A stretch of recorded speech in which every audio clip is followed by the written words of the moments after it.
Okay, since our cheetah is super, super, super light, I want you to just lighten up your pencil line. Just a hair's breadth.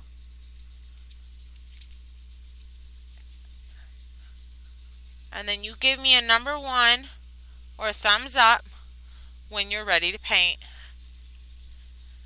I don't want you to get too detailed with your background because we're literally going to use oil pastel on top of it. We're literally going to break this down into washes so we can get more done.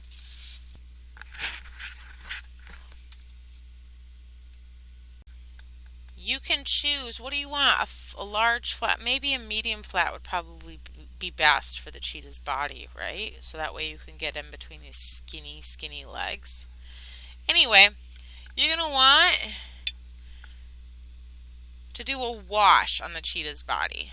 So don't worry about getting yellow in the eye. That's fine. I'm literally adding a thin layer of water to this entire body. Just a thin layer. Okay. I spread this out in dots so I can evenly distribute this from one side of my paper to the other. That's why I did that.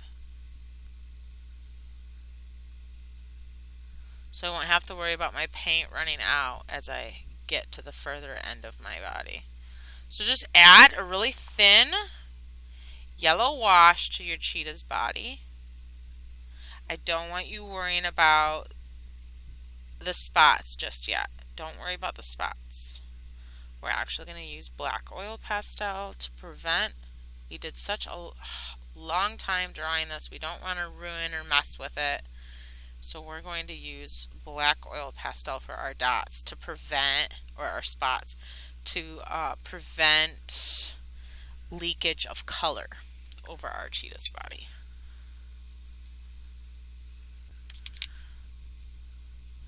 But while it is still wet, I want you just to put a hair's breadth of brown on the tip of your paintbrush and think of all the areas where shadow or undershadow is going to be, and I want you to just put a thin outline on those areas. Where are those areas? Just a thin outline.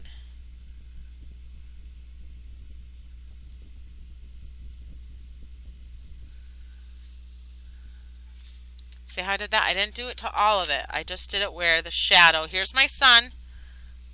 So where my muscles are rippling around my shoulder blade, I added some shadow there. The underbelly of my cat.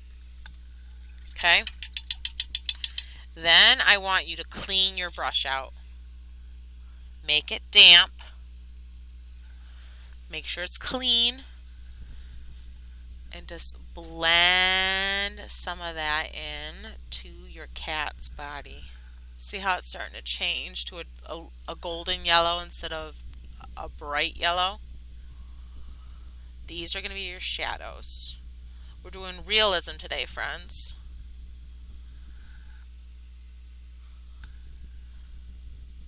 So those dark strokes that you just put in, you're going to blend and feather them out and turn them into subtle shadow. See that? This is called blending. It's a wet on wet technique that you can use to add very subtle shadow. You can always go back and redefine your lines like the drag and pull technique that we usually use, but this is actually a lot less intense, and it has to do more so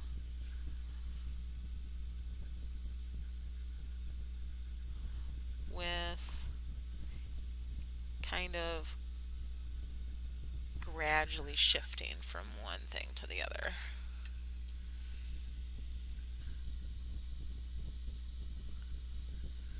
Just dab in that shadow.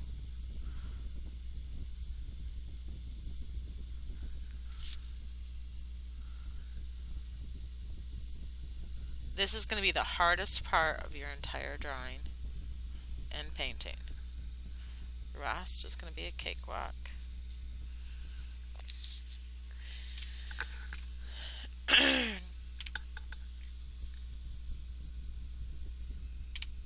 We're literally spotting in or feathering in what we want and thinning it out. Okay, so when you're done with this, don't go back and redefine those lines just yet. Wait until your painting is dry, or else you're just going to be pushing paint around. It's going to be very frustrating. Okay, so while you guys are touching up on that, the grass is super simple. You're literally doing what you did here with a larger brush. You're going to be doing it to the grass with green dots of paint instead of yellow.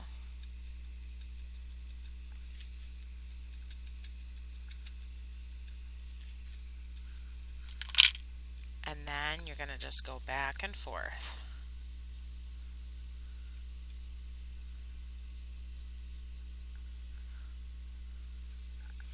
I'm just going to get a little more grass here.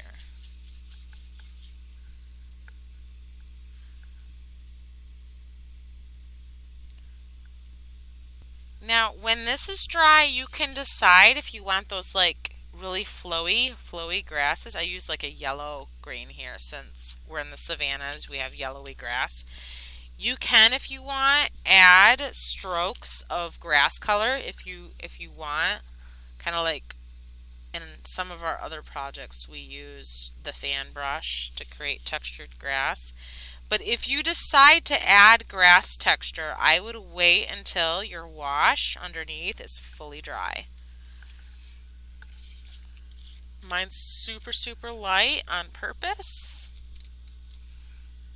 because I'm really looking for that really light kind of style. I don't want mine to be super dark. I do want it a little darker than that though, so let's bear with me. I'm trying to use up old paint here.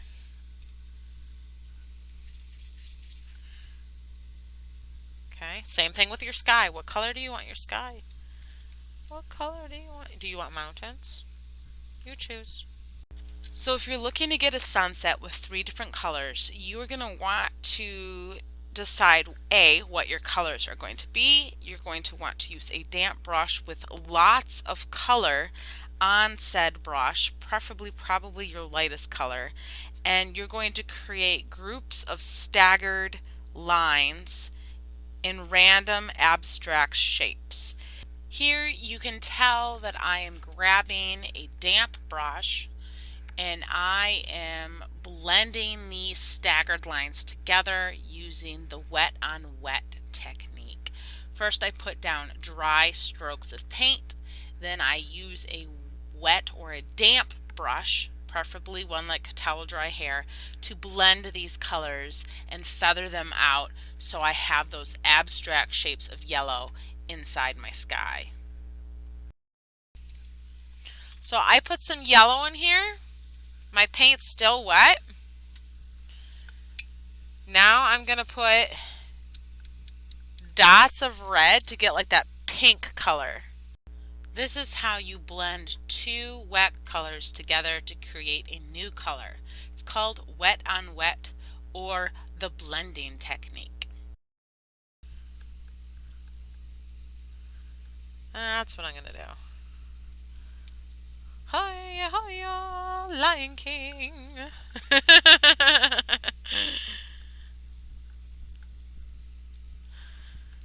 There we go. You could even intensify some of these areas using extra paint and adding on an additional layer of paint like I am doing right now to this area of red. This will make some of your areas pop more and stand out more compared to other areas. All of this can be done by adding random swatches or blotches of washes. It is a technique that a lot of watercolor artists use to create sunsets, water, or subtle shadows within more complex shapes. You can go in with what brush is it called? Fan brush, and you can even go in with like your flat, and you can add grass texture if you wanted to.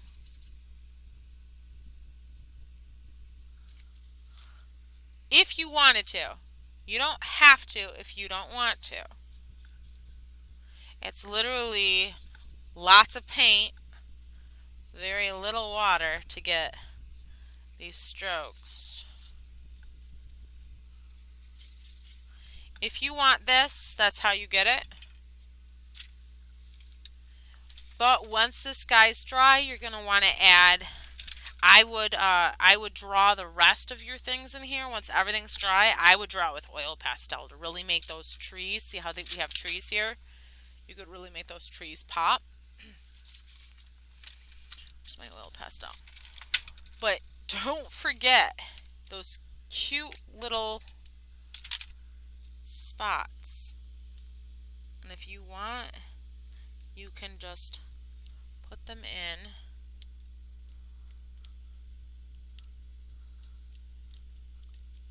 with oil pastel. And let me make sure this is a black pen. This is called mixed media. Black pen to get those tinier dots. See that?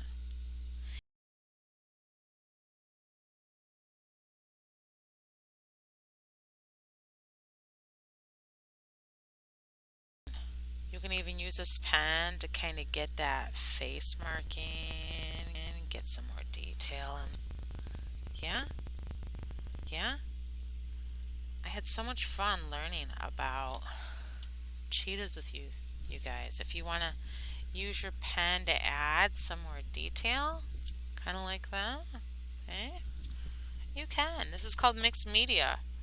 Watercolor artists do it all the time. They use pen or ink and oil pastel to kind of put in some extra texture. This gives you more control than if you were to just use watercolor by itself. Kind of gives it kind of like an archival look to it. Alright, so if you do come across anything where you have questions, feel free to reach out to me. Like I said, today was a lot of measurement, but it ensures you have proper proportions and an accurate cheetah.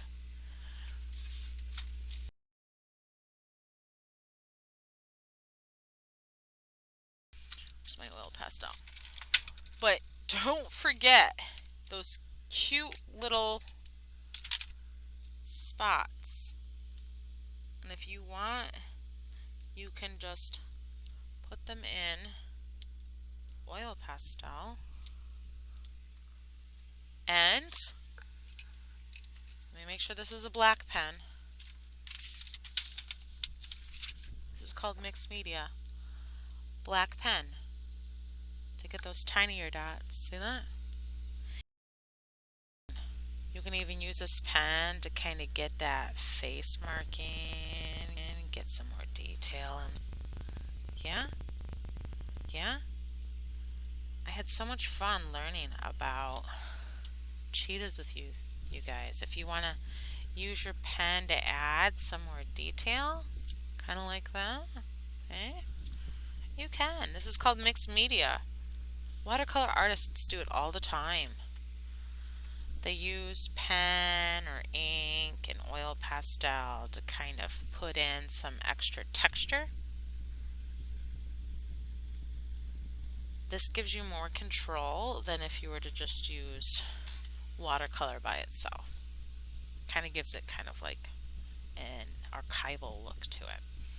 Alright, so if you do come across anything where you have questions, feel free to reach out to me. Like I said, today was a lot of measurement, but it ensures you have proper proportions and an accurate cheetah.